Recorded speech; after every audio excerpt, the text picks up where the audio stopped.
আমারে ফুটাইতে বাবা মার চোখের নিচে কালি।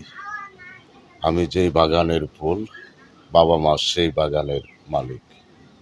তো আল্লাহ তাআলা আমাদেরকে সৃষ্টি করেছেন, সৃজন করেছেন।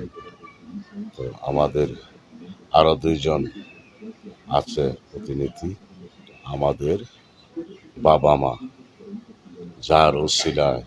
যাদের ওসিলায় আমরা দুনিয়াতে এসেছি। তারা আমাদের আরেকটা গার্জিয়ান, তারা আমাদেরকে দুনিয়াতে এনেছে, তাদের ওসিলায় আমরা দুনিয়ায় এসেছি।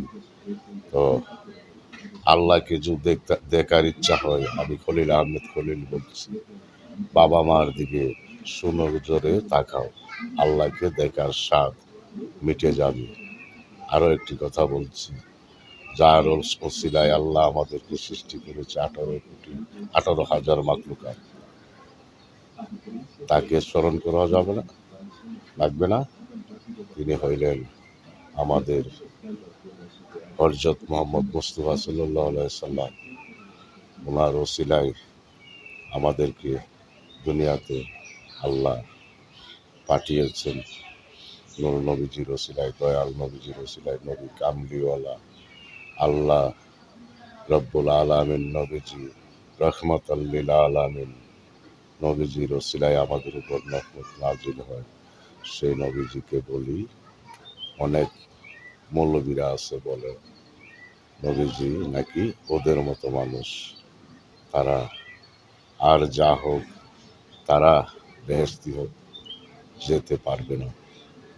আল্লাহ বলেছেন ৭৩টা কাতার হবে, ৭২টা কাতার বিনা হিসাবে জাহান্নামে যাবে। তারাই যাবে যারা বলে নবীজি আমাদের মতো মানুষ, নবীজি মাটির তৈরি। কেউ মাটির তৈরি না। একজন শুধু আদম আলাইহিস সালামকে আল্লাহ মাটি দিয়ে সৃষ্টি করেছে, তবে মাটির আগে নাই।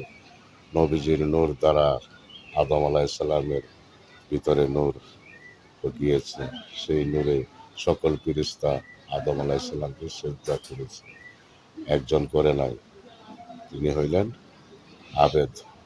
সব ফেরেশতার সন্তান ছিল মরহুম আবেদ, তাই আল্লাহ তাকে নালতের তক্তা দিয়েছে। শয়তান, সেই শয়তানের বংশধর যারা বলে নবীজি মাটির তৈরি, আমাদের মতো মানুষ, তারাই শয়তানের বংশধর।